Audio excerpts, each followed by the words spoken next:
Hi there, welcome to the Upcycle Design Lab. If you're new here, my name's Cindy and I craft using recycled and repurposed materials to give you ideas on ways to make and create more economically and ecologically.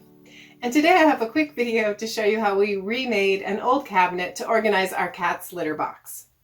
This project started with an old cabinet that we had taken out of our kitchen and had been using in our garage as kind of a workbench.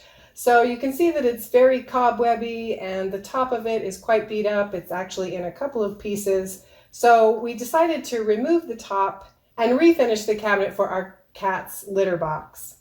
So I had a lot of help with this project. As you can see, I didn't do the heavy lifting. I had help with cutting the hole for the entrance to the cabinet for the cats and the framing of the cat hole.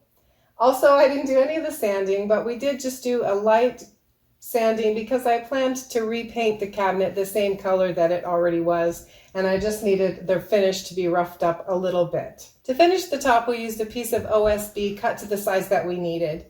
And then I started playing around with my favorite material right now, aluminum cans.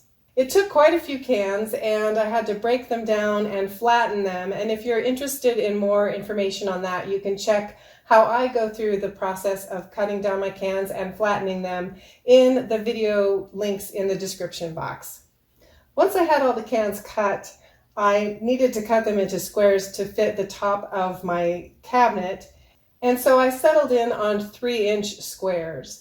I played around with the design a little bit, but I finally decided on the layout with all of the colored pieces in the middle and a few silver pieces on the outside. But if you've ever worked with aluminum cans, you know that the silver side of the aluminum can sometimes has sort of wrinkles and scratches in it. It doesn't look that good. And so I decided to add a little bit of texture to the silver pieces by just using a rubber mallet and my sidewalk to hammer in a little bit of texture for the border of my design. To attach the pieces onto the wood, I used my hot glue gun, and I did try to press the glue as flat as possible, but once all the pieces were in place, you could see a little bit of a ripple where the glue was. It's hard to see in this video, but just to smooth out the glue a little bit more, I used a hot iron and a piece of parchment paper over the top of the entire piece to flatten out the glue a little bit more.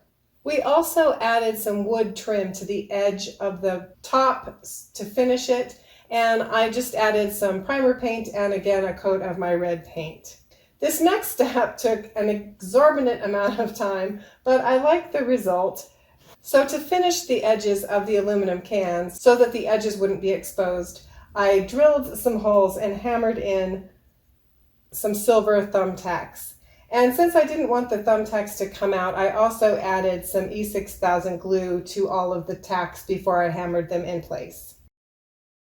We designed the top so that it would just sit inside the cabinet and stay on but not be permanently attached. And then to finish up, I added some contact paper and command hooks. I like how bright and cheerful this project turned out, and I really like that I don't have to look at the litter box anymore. If you enjoyed today's video, please hit that like button, select the subscribe button to join my YouTube community. Don't forget to check out the additional resources in the video description or tap your screen to watch one of the videos below. Thanks so much for watching. I hope to see you back here soon in the lab for my next experiment.